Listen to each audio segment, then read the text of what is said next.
അതാണ് ഇവിടെ സ്വാഗത പ്രാസംഗികൻ ചൂണ്ടിക്കാട്ടിയത്.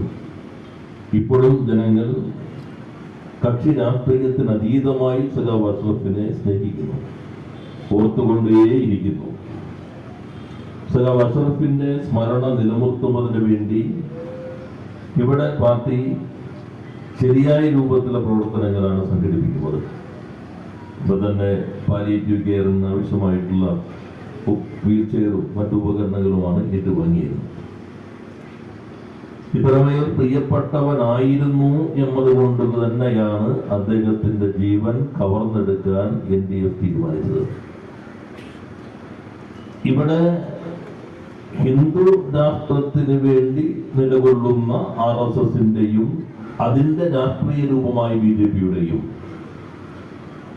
ഇസ്ലാമിക രാഷ്ട്ര സ്ഥാപനത്തിനായി നിൽക്കുന്ന ജമാഅത്ത് ഇസ്ലാമിയാകാം, NDF പോലെയുള്ള സംഘടനകളാകാം, അവരുടെയും കൊലക്കത്തിക്കിരയായി നിരവധി സഖാക്കളുടെ ജീവൻ നഷ്ടപ്പെട്ടിട്ടുള്ള ഏക പ്രസ്ഥാനം CPIM ആണ്.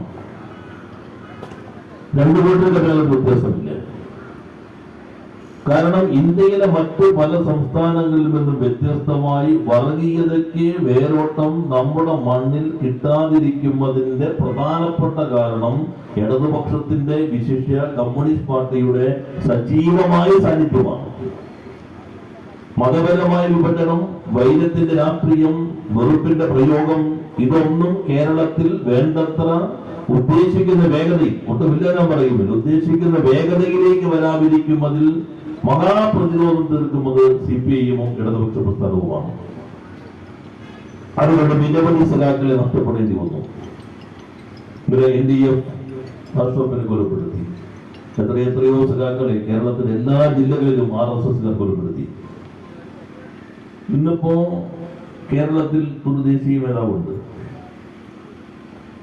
പ്രതിപക്ഷ നേതാവാണ് ലോകസഭയിലെ.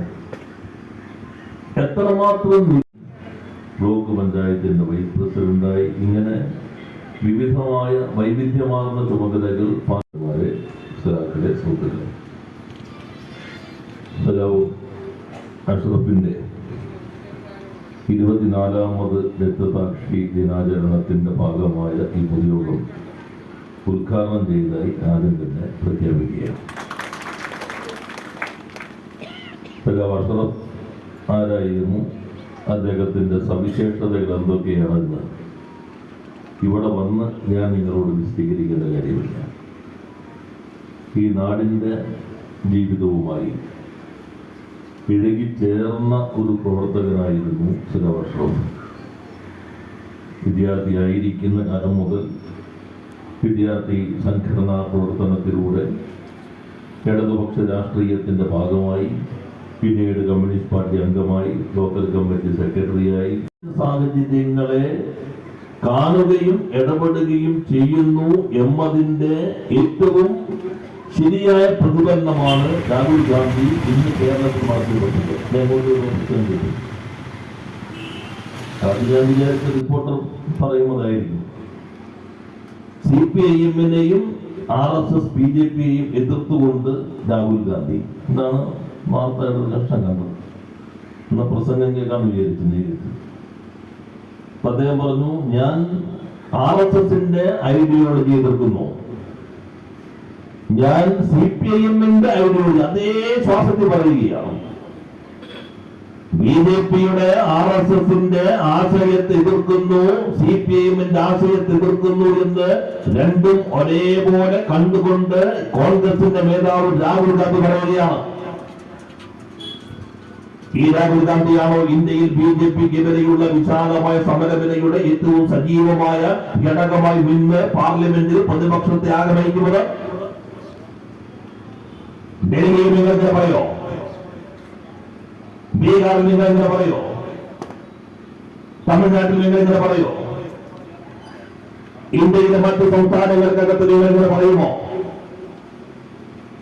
ഇന്ത്യയിൽ BJPക്കെതിരെയുള്ള പോരാട്ടത്തിന്റെ ഏറ്റവും ശക്തമായ ഘടകമായി എണ്ണത്തിലുള്ള വലിപ്പത്തിനേക്കാളും ആശയത്തിന്റെയും രാഷ്ട്രീയത്തിന്റെയും കരുത്തുകൊണ്ട് ആ പ്രവാദത്തെ ദിശാബോധം നൽകുന്ന ഇടതുപക്ഷ പ്രസ്ഥാനത്തെ അഭിനയിക്കുന്ന CPIM-ന് BJPക്കും RSSനും ഒപ്പം ഒരേപോലെ എതിർക്കുന്നു എന്ന് എങ്ങനെ രാഹുൽ ഗാന്ധി കോൺഗ്രസ് പറയാൻ കഴിയുന്നു?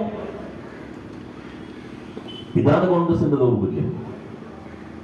വാളയാർ ചുരം കടന്നാൽ പിന്നെ എങ്ങനെയെങ്കിലും CPIM-നെ എതിർക്കുക എന്ന ലക്ഷ്യത്തിലേക്ക് കോൺഗ്രസ് ചുരുക്കും. എന്നാൽ യഥാർത്ഥത്തിൽ എങ്ങനെയാ കോൺഗ്രസ് RSSന്റെ പ്രത്യയശാസ്ത്രത്തെയും അവന്റെ രാഷ്ട്രീയ പ്രയോഗത്തെയും എതിർത്തിട്ടുള്ളത്? രാഹുൽ ഗാന്ധിക്ക് ഒഴിഞ്ഞു മാറാൻ കഴിയുന്നതാണോ ഇന്ത്യയിൽ BJPയുടെ വളർച്ചയ്ക്ക് ഉള്ള സാഹചര്യം സൃഷ്ടിച്ച ആ പരിസരത്തിൽ നിന്ന്? ഇവിടെ നമ്മുടെ നാട്ടിൽ ചില കോൺഗ്രസ്സുകാർ പറയില്ലേ, BJP കമ്മ്യൂണിസ്റ്റുകാരും പുറത്തു നിന്ന് പിന്തുണച്ചത് കൊണ്ടാണ് 2 സീറ്റ് ഉണ്ടായി BJP വളർന്നതെന്ന് പറയുന്നു. ചിലപ്പോ നമ്മൾ പലതും ചെറുപ്പം അത് ശരിയാണല്ലോ. പുറത്തുനിന്ന് പിന്തുണയ്ക്കുമ്പോൾ 2 അല്ല, 2 ആണെങ്കിൽ പിന്നെ പുറത്തുനിന്ന് പിന്തുണയ്ക്കേണ്ടി വരില്ലല്ലോ, അപ്രസക്തമാവില്ലേ. BJP 2 BJPയുടെ തുടക്കമല്ല, അത് തുടർച്ചയാണോ? അത് ജനസംഘത്തിന്റെ തുടർച്ചയാണോ? 1952 ഇന്ത്യയിൽ ആദ്യത്തെ പാർലമെന്റ് തെരഞ്ഞെടുപ്പ് നടക്കുമ്പോൾ ഹിന്ദുത്വ ശക്തികൾക്ക് 10 സീറ്റുണ്ട്. ജനസംഘത്തിന്റെ 3 ഉൾപ്പെടെ 10 സീറ്റുണ്ട്. ആ 10 സീറ്റുള്ള ഹിന്ദുത്വ ശക്തികളുടെ ബ്ലോക്കിന്റെ മേധാവാണ് ശ്യാമപ്രസാദ് മുഖർജി.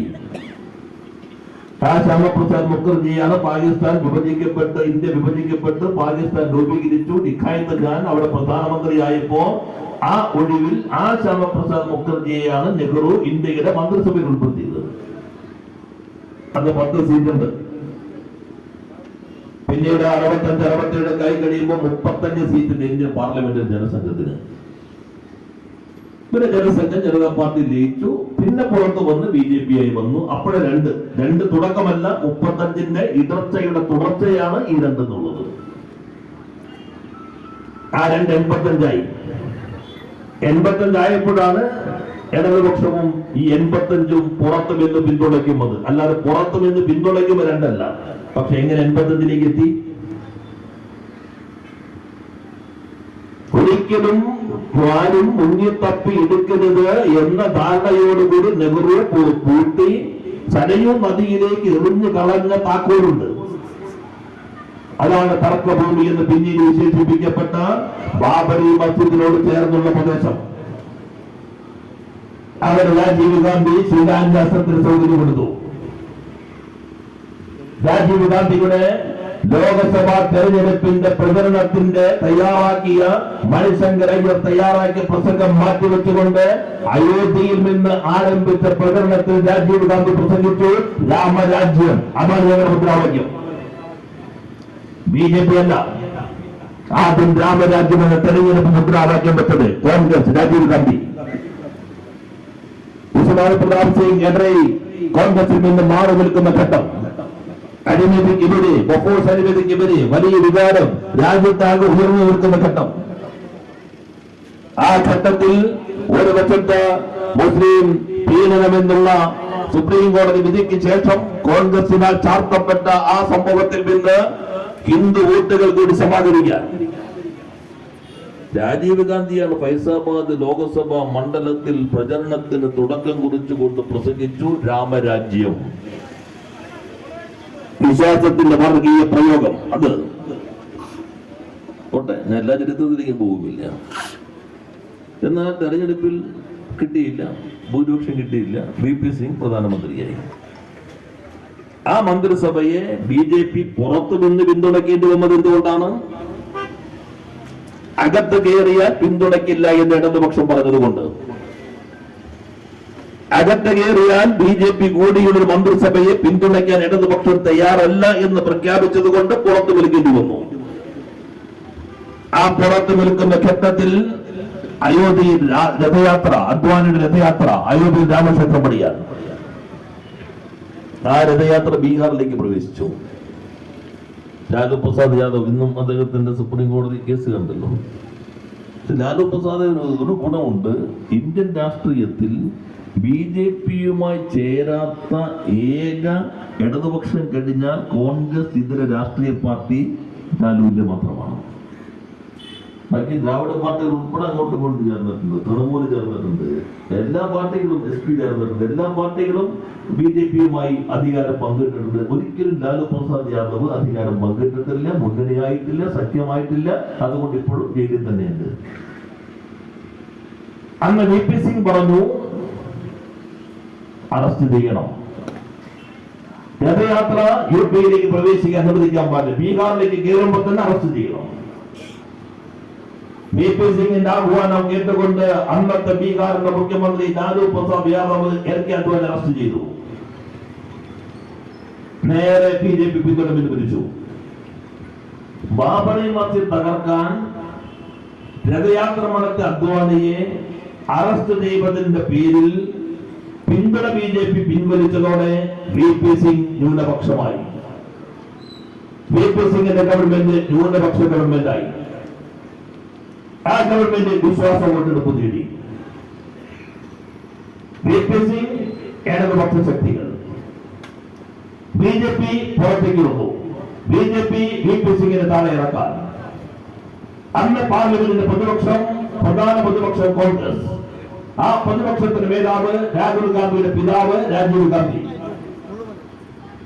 VP സിംഗ് രാജീവ് ഗാന്ധിയോട് പറഞ്ഞു, പാർലമെന്റിന്റെ ചരിത്രത്തിലെ ഏറ്റവും ഉജ്ജ്വലമായ പ്രസംഗങ്ങളിൽ ഒന്നാണ് VP സിംഗ് കാവ്യാത്മകവും രാഷ്ട്രീയ ഉള്ളടക്കത്താൽ സമ്പന്നവും മതനിരപേക്ഷ ചിന്തയാൽ പ്രോജ്വലവുമായ പ്രസംഗം VP സിംഗ് അന്ന് പാർലമെന്റ് നടത്തി. രാജീവ് ഗാന്ധിയോട് VP സിംഗ് ചോദിച്ചു, നമ്മൾ തമ്മിൽ തർക്കങ്ങളുണ്ട്, ഞങ്ങൾ രാഷ്ട്രീയ നിലപാടുകളോട് നിങ്ങൾക്ക് വിയോജിപ്പുണ്ടായിരിക്കാം, പക്ഷെ ഇവിടെ വോട്ടെടുപ്പ് നടക്കുന്നത് ഒറ്റ പ്രശ്നത്തിലാണോ?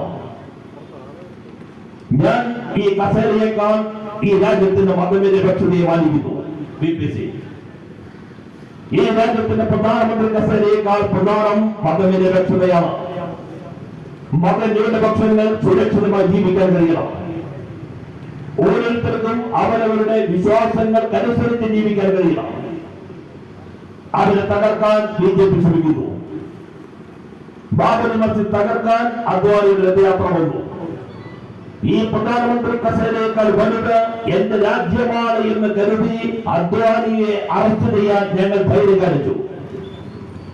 മിസ്റ്റർ രാജീവ് ഗാന്ധി, നിങ്ങൾ എവിടെ നിൽക്കുന്നു? ബാബറി മസ്ജിദ് തകർക്കാൻ ശ്രമിച്ച അദ്വാനി അറസ്റ്റ് ചെയ്യപ്പെട്ടതിന്റെ പേരിൽ ന്യൂനപക്ഷമായി മാറിയ മതനിരപേക്ഷത്തെ സംരക്ഷിക്കാൻ നിലപാട് സ്വീകരിച്ച ഞങ്ങൾക്കൊപ്പമോ, അതോ ബാബറി മസ്ജിദ് തകർത്ത് ഈ രാജ്യത്തിന്റെ മതനിരപേക്ഷത്തെ തകർത്ത് ഇന്ത്യയെ മതരാഷ്ട്രമാക്കി മാറ്റാൻ ശ്രമിക്കുന്ന BJP-ക്കൊപ്പമോ? നിങ്ങൾ പറയണം. ഇന്ത്യയുടെ പാർലമെന്റിന്റെ ചരിത്രത്തിൽ വർഗീയതയ്ക്കൊപ്പമോ മതനിരപേക്ഷതയ്ക്കൊപ്പമോ എന്ന ചോദ്യത്തെ അടിസ്ഥാനപ്പെടുത്തി നടന്ന ആദ്യത്തെ ചരിത്രത്തിലെ ഏക വോട്ടെടുപ്പ്. അതിനു മുൻപ് ഇങ്ങനെ ഒരു വിഭജനമേ ഉണ്ടായിട്ടില്ല. ഇങ്ങനെ ഒരു പ്രശ്നത്തെ അടിസ്ഥാനപ്പെടുത്തിക്കൊണ്ട് വിശ്വാസ വോട്ടെടുപ്പ് ഉണ്ടായില്ല. എവിടെ നിൽക്കുന്നു? മതനിരപേക്ഷതയ്ക്കൊപ്പമോ വർഗീയതയ്ക്കൊപ്പമോ? എവിടെ നിന്ന് കോൺഗ്രസ് BJP-യോടൊപ്പം ചേർന്ന് വോട്ട് ചെയ്ത് VP സിംഗിനെ താഴെ ഇറക്കി. കോൺഗ്രസ് വർഗീയതയ്ക്ക് അനുകൂലമായ നിലപാട് സ്വീകരിച്ച് മതനിരപേക്ഷ നിലപാട് സ്വീകരിച്ച് VP സിംഗിനെ അധികാരത്തിൽ താഴെ ഇറക്കി. ഇതാണ് ഇന്ത്യയിൽ BJP-യുടെ വളർച്ചയ്ക്കുള്ള പരിശ്രമം സിദ്ധിക്കുക. അല്ലാതെ പുറത്തു നിന്ന് ആര് പിന്തുണച്ചുകൊള്ളല്ല. ഇന്ത്യയുടെ പാർലമെന്റിന്റെ ചരിത്രത്തിൽ വർഗീയതയ്ക്കൊപ്പമോ മതനിരപേക്ഷതയ്ക്കൊപ്പമോ എന്ന ചോദ്യത്തെ അടിസ്ഥാനപ്പെടുത്തി നടന്ന വോട്ടെടുപ്പിൽ വർഗീയതയ്ക്കൊപ്പം BJP-യോടൊപ്പം ചേർന്ന് വോട്ട് ചെയ്ത രാഷ്ട്രീയ പാർട്ടി കോൺഗ്രസ്.